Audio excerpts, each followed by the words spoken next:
homicide and a malicious wounding that occurred at the Econo Lodge in Martinsville. Bob Sharp was on the scene last night, and before we get to Bob, we're going to go over the brief summary of what's happened. The police report says on August 3rd at approximately 12:54, the Martin Henry County Emergency 911 Center received a call of a shooting that occurred in the parking lot of the Econo Lodge located at 1755 Virginia Avenue. Deputies arrived and found two individuals had been shot. Brandon Denzel Eggleston, age 21, of 1003 Mountain Road in Martinsville, suffered a gunshot wound to the face and was transported to the hospital. He was then transferred to Roanoke Memorial Hospital for treatment for his injury.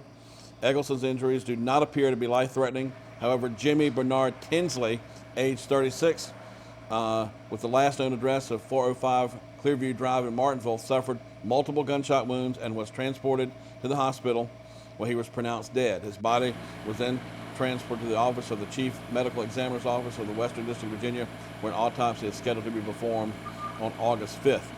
Deputies and investigators with the Henry County Sheriff's Office have interviewed numerous individuals who were at the scene of the shooting.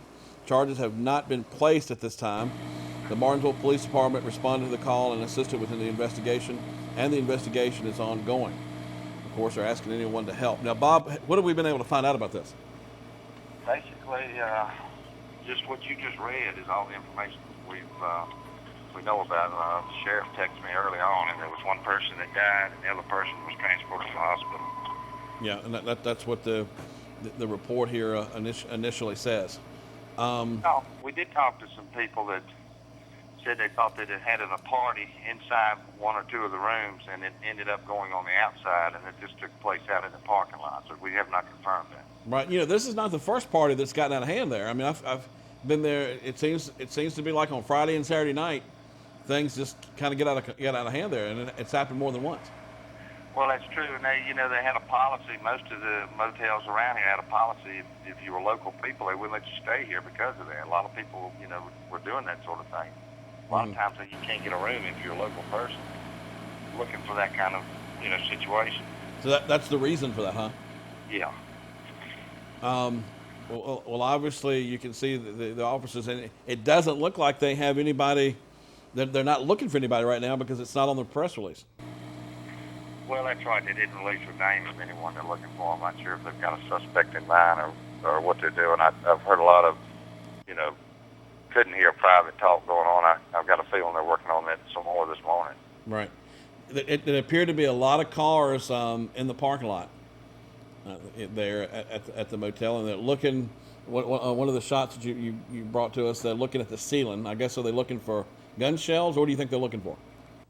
Well, the call came in that gunfire just erupted. We don't know if this was a specific targeted type shooting or if it's somebody just randomly pulled a gun out and just started firing. It sounded, where the call came in, that just gunfire erupted, like there was somebody just started shooting in a crowd. Yeah.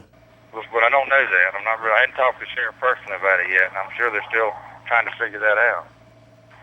All right. For folks that are just joining us, we have one person dead. Jimmy Bernard Tinsley, age 36, was taken to the hospital, but he was pronounced dead. And we also have Brandon Denzel Eggleston, age 21, of 1003 Mountain Road, who has suffered a gunshot wound, but they believe that he's going to be all right. Obviously, the man they want to talk to is Mr. Eggleston, isn't it? Oh, absolutely. I'm sure they will. Yeah, to see what's going on. You would think with all these folks there partying that somebody would at least gotten a tag number or something. I'm sure that, they probably got a lot of witnesses that can provide a lot of information. We heard early on that a female might have been involved, possibly shot. We've not gotten anything on a press release or any more to confirm that, but we're monitoring that because we had someone down there that emailed me going and said it was 3 people. And then we heard on the scanner about a female. So we're still kind of want to ask some more questions about that. All right, Bob, thank you so much for helping us cover the story this morning. And once we get more information, we'll be talking with you later, okay? Okay. All right, so folks, if you're just joining us, we have a malicious wounding at the Econo Lodge and a homicide. Brandon Denzel Eggleston, 21, has been able to make it through this shooting, but we do have a death that occurred there as well. Jimmy Bernard Tinsley, age 36, shot dead there on the scene. And of course, the police are asking if you have any information that could help them with this case to call them at Crime Stoppers. And that number is 63-CRIME. If you have to dial that number, it's 632-7463. And also, if you want to call the non-emergency number at 638-8751, they've got rewards up to $1,000 for any information that would related to this crime. So if you know anything that could help the police, be sure to call 63-CRIME or 638-8751, area code 276, for folks that are watching us across the region. I'm Charles Rourke, breaking news here on Star News.